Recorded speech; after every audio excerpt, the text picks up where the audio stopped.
Time now for some tech files. Chris Abel, our tech journalist, is joining us with the latest. And first of all, good morning, Chris. How are you? Oh, I'm doing well. Good morning. We got to talk about this Nintendo Switch 2 because it seems like it's turned into a saga at this point. So before you let us know where we're at now, just a quick reminder of how the Switch got caught up in this trade war and the tariff wars. Right. The Nintendo Switch 2, which is launching June 5th.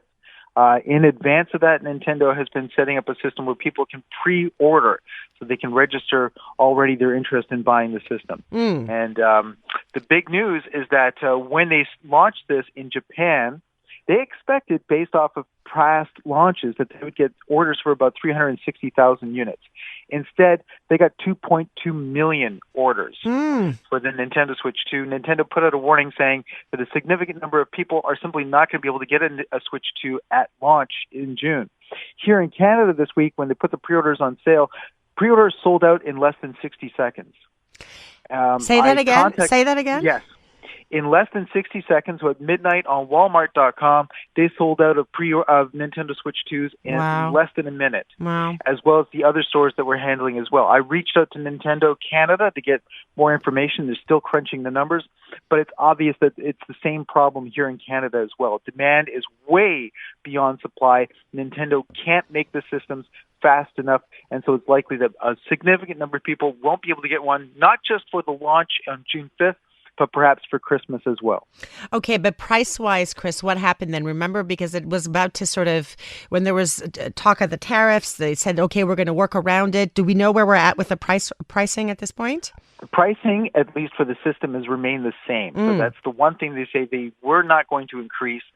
They can afford to lose money off of the system, which is $630, because they make money off of the games. And the games, they've increased the prices $110, as well as the prices are up higher on the accessories, the plastic steering wheels and the toys and stuff like that. So again, for anyone who thinks that maybe Nintendo is artificially driving up the demand, no, because they don't make money off the system. Wow. They want everybody to have a system. They only make money off of the games. This is bad for them as well. Okay, so it's going to be, I'm sure that next week things will get even crazier for this Nintendo Switch 2. Okay, let's talk about TVs detecting your emotions, because I already think my phone is spying on me. What's happening now? So yes, LG's next generation of smart televisions are going to be equipped with a special software that can analyze your viewing habits. So the kind of television shows that you're watching, whether it's mysteries or whether it's information-based television shows, but also your viewing habits in terms of what time of day that you're watching. And this they will use to create an emotional profile. What kind of an emotional person are you? What I like is the kinds of categories that they've come up with. So your television will be able to determine, are you a social connector? Are you an emotionally engaged planner? Maybe perhaps you're a wellness seeker or someone who's a money matters type. And so based on that kind of profile, the LG Smart TVs, what they offer is they offer television service for free, but it's ad-based. So instead of having to subscribe to get your television, pay a fee every month, you can just sit and watch and watch the television commercials. Well, the commercials will be chosen based off of your viewing habits. So interesting. I mean, I don't know what it'll say about me. I'm obsessed with serial killer documentaries, so I don't think it's going to tell me anything I want to know.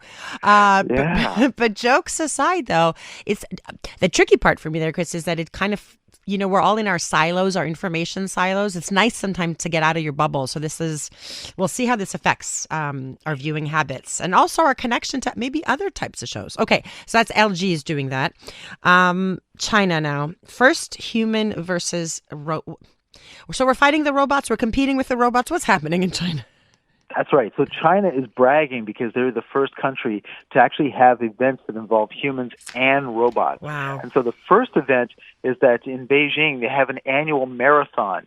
Normally, it's just people running. Yeah. This year, they allowed robots. And so you had 21 companies all contribute a humanoid robot to the Beijing marathon race.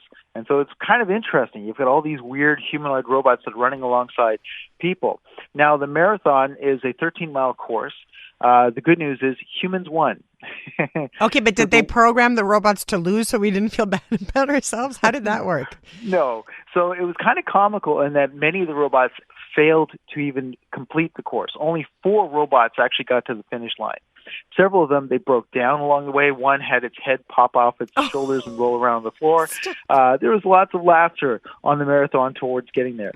The humans, the gold medalists who won, they completed the course in just over an hour, whereas the winning robots, there was only 4 that actually made it to the finish line, and it took them over 2 hours to get to the end of the course. So although, yes, we finally have humanoid robots that can actually jog and run, they're not quite yet at the point where they can reach human beings. And boxing now.